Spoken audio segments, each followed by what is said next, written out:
Halo Tribuners, kembali lagi dalam Tribun Jogja Update bersama saya Priska Ruri.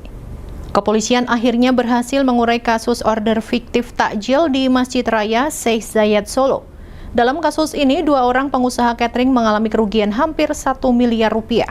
Menurut kepolisian, kasus ini unik karena pelaku tidak mendapat keuntungan apapun. Belakangan diketahui kasus yang tengah viral ini melibatkan hubungan antara keluarga. Korban merupakan mertua, sementara pelakunya adalah menantunya sendiri. Sang menantu nekat melakukan penipuan untuk menutupi rasa malu kepada kedua korban, yakni Supodo yang merupakan ayah mertuanya dan Kusnadi Slamet Widodo yang merupakan teman SMA pelaku.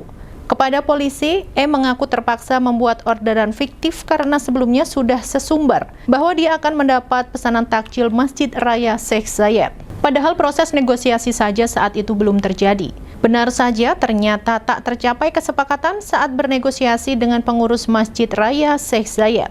Pelaku pun merasa malu karena sebelumnya sudah terlanjur bicara kepada sang mertua. Dari situlah pelaku nekat melakukan aksi penipuan tersebut.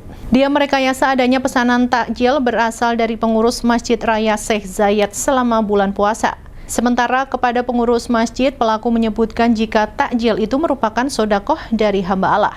Untuk meyakinkan kedua korban, pelaku menunjukkan pesan WhatsApp seolah berkomunikasi dengan pengurus masjid. Korban pun tak menaruh curiga lantaran sudah saling mengenal satu sama lain.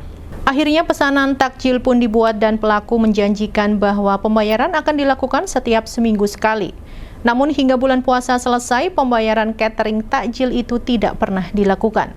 Akibatnya kedua korban menderita kerugian hingga mencapai 960 juta rupiah.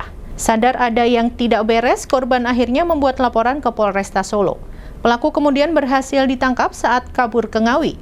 Kapolresta Solo, Kombes Pol Iwan Saktiadi mengatakan bahwa dalam kasus ini pelaku bisa dijerat dengan pasal tentang penipuan.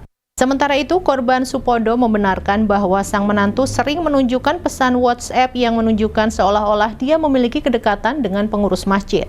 Dari situlah dia percaya bahwa sang menantu benar-benar mendapatkan pesanan takjil. Adapun korban Kusnadi Slamet Widodo pelaku kerap beralasan bahwa di TU sehingga uangnya belum cair.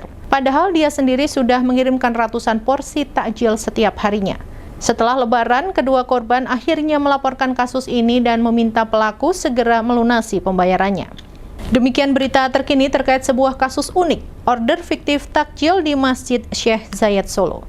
Ikuti terus berita-berita terkini hanya di Tribun Jogja Update. Saya Priska Ruri dan segenap kru yang bertugas pamit undur diri. Terima kasih dan sampai jumpa. Download Tribun X sekarang. Menghadirkan lokal menjadi Indonesia.